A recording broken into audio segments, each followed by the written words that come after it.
हाय, मैं दानिश। आप देखना शुरू कर चुके हैं ट्रू मीडिया। दोस्तों, जब भी इलेक्शन की बात आती है तो हमारे शहर में कितनी तैयारियां शुरू होती है। इलेक्शन से एक महीना पहले स्ट्रेटेजीज बनाई जाती हैं, कई सारे लोगों को वादे किए जाते हैं, जो अपने खास फॉलोअर्स हैं उनको कई सारी उम्मीदें दी जाती है। आपको फलाना पोस्ट देंगे, आपको ये करेंगे, आप हमारे साथ रहिए, आप इस तरीके से काम करिए, कितने ख्वाब दिखाए जाते हैं। लेकिन जैसे ही इलेक्शन होता है उसके कुछ ही दिनों के बाद, महीने भी नहीं लगते, कुछ दिनों के बाद सब कुछ फिर से उसी तरीके से हो जाता है। इस मर्तबा जो शहर रायचूर में असेंबली इलेक्शंस हुआ, यानी एमएलए इलेक्शंस जो हुए, उसमें इतनी भारी तादाद में लोगों ने वोट किया। बीजेपी को भी उतनी ही तादाद में वोट किया और कांग्रेस को भी उतनी ही तादाद में वोट किया। लेकिन रियासत की हम बात करें तो बीजेपी के बाद फिर से कांग्रेस एक और मर्तबा भारी वोटों से, भारी सीटों से इस मर्तबा कांग्रेस पार्टी ने रियासत कर्नाटका में जीत हासिल की। उसके बाद उम्मीद थी कि हमारे शहर को, शहर रायचूर को कुछ ऐसा मिलेगा जिससे शहर रायचूर एक बार तब्दील होता हुआ नजर आएगा, कोई बड़े चेंजेस देखने को मिलेंगे, कुछ डेवलपमेंट देखने को मिलेगा।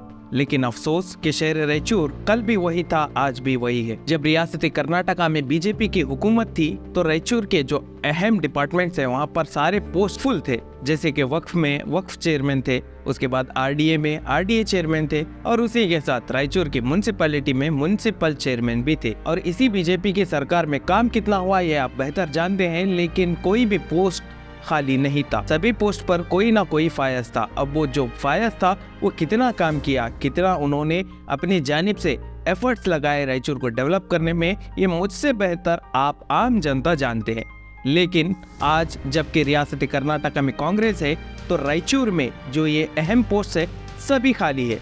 आखिर खाली क्यों? क्या कांग्रेस को ये नहीं लगता कि रायचूर में कोई ऐसा है जो इस पोस्ट के लायक है, जो इस पोस्ट का इस्तेमाल शहर की तरक्की के लिए, शहर को डेवलप करने के लिए करेगा? या फिर कांग्रेस को भरोसा ही नहीं है किसी पर भी? या फिर कांग्रेस उन लोगों की तलाश में है जो इनके इशारों पर नाचे? आखिर वजह क्या है? इसके पीछे वजह क्या है? आज शहर की तरक्की जो म्युनिसिपैलिटी की जानिब से होनी चाहिए थी वो कितनी हुई? कल भी हम उसी धूल में, उसी गंदे सड़कों पर चल रहे थे, आज भी वैसे ही चल रहे हैं। कल जो औकात की जमीनों को लूटा जा रहा है, आज भी वही काम जारी है। अफसोस की बात है कि शहर रायचूर में वो सारे काम हो रहे हैं जो गैर कानूनी है, लेकिन अफसोस कि यहाँ पर किसी को कोई परवाह नहीं है। कांग्रेस की हुकूमत में आज रायचूर को इतना नेग्लेक्ट किया जा रहा है, इतना नजरअंदाज किया जा रहा है जिसकी कोई हद नहीं है। शहर रायचूर में तरक्की तो छोड़िए, एक मामूली एरिया भी डेवलप नहीं हुआ। आज रायचूर में सबसे ज्यादा स्लम एरियाज है। वो इलाके जो कल बदतर थे आज बदतरीन हो चुके हैं। इस पर गौर व फिक्र करने के लिए कौन है?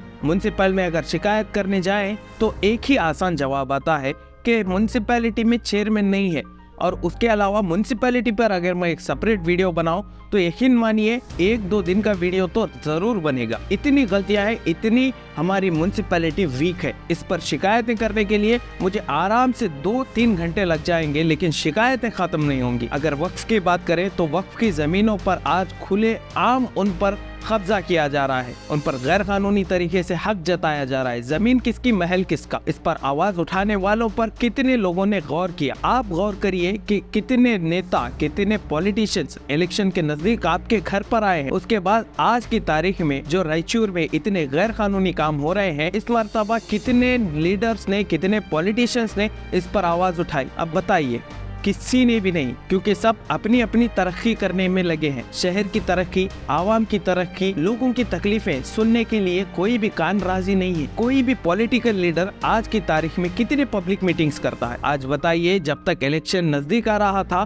तो कितने प्रोटेस्ट किए गए, कितनी खिलाफ बातें की गई, कितने वादे किए गए। इलेक्शन के बाद आज कोई भी एक लीडर नजर नहीं आ रहा। खैर, बात करें पोस्ट की तो आज क्यों ये पोस्ट खाली है? क्यों कांग्रेस हुकूमत को इतना वक्त लग रहा है कि रायचूर में जो 3 अहम डिपार्टमेंट्स हैं उनमें चेयरमैन बनाने के लिए? वजूहात बहुत है, शिकायतें, बहाने इनके पास बहुत है, लेकिन इसका सल्यूशन कब निकलेगा? इसका सल्यूशन है क्या? कब बनेगा नया वक्फ चेयरमैन? कब होंगे इलेक्शंस? कौन बनेगा नया आरडीए चेयरमैन?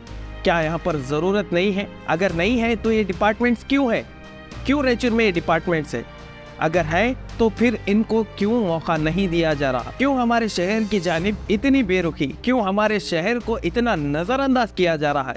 ये सवाल है उन कांग्रेस लीडर को जो शिकायतें करने या अपोजिशन को डांटने, उनको बोलने के लिए तो पहले आते हैं और आवाम के मसले मसाइलों को उन्हें गिनवा कर वोट मांगने आते हैं, लेकिन जब इतनी गैर कानूनी चीजें शहर में हो रही हैं और जो हक यहाँ के लोगों को मिलना चाहिए और जो अधूरे पोस्ट इन डिपार्टमेंट में है जिनकी वजह से आज कई काम रुके हुए हैं, इन पर सवाल करने के लिए कौन पॉलिटिशियन है जो इस पर बात करेगा? किसने अब तक की? आखिर क्यों ये चुप्पी? क्यों आखिर खामोश क्यों? क्या आप शहर की तरक्की नहीं चाहते? क्या आप बस यही चाहते हैं कि लोगों की गरीबी, उनकी तकलीफ, उनके हालात को आप उनको ही सुनाकर उनसे वोट लेने के लिए आपको क्या ये जरिया मिल चुका है? क्या आप यही बात को अपना वोट बैंक मानते हैं? बड़े अफसोस की बात है दोस्तों, आप भी इन लोगों की बात बखूबी सुनते हैं, बखूबी नारेबाजी भी करते हैं, खुश भी होते हैं, लेकिन एक दफा अपने शहर को, अपने हालात को और आने वाले मुस्तकबिल को सोचिए, उसको देखिए। कल जो शहर के हालात थे, आज से 10 साल पहले रायचूर था, क्या आज वो रायचूर उससे बेहतर हुआ है या बदतर हुआ है?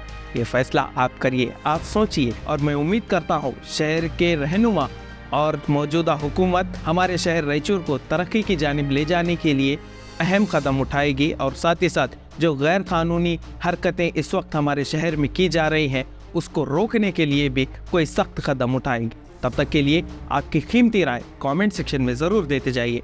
नए हैं, ऐसे ही वीडियोस देखना चाहते हैं तो इस चैनल को सब्सक्राइब करिए, नोटिफिकेशन बेल को ऑन करिए, आने वाले वीडियो की अपडेट्स आपको मिलती रहेंगी। तब तक के लिए मैं आपसे इजाज़त चाहता हूँ। शुक्रिया।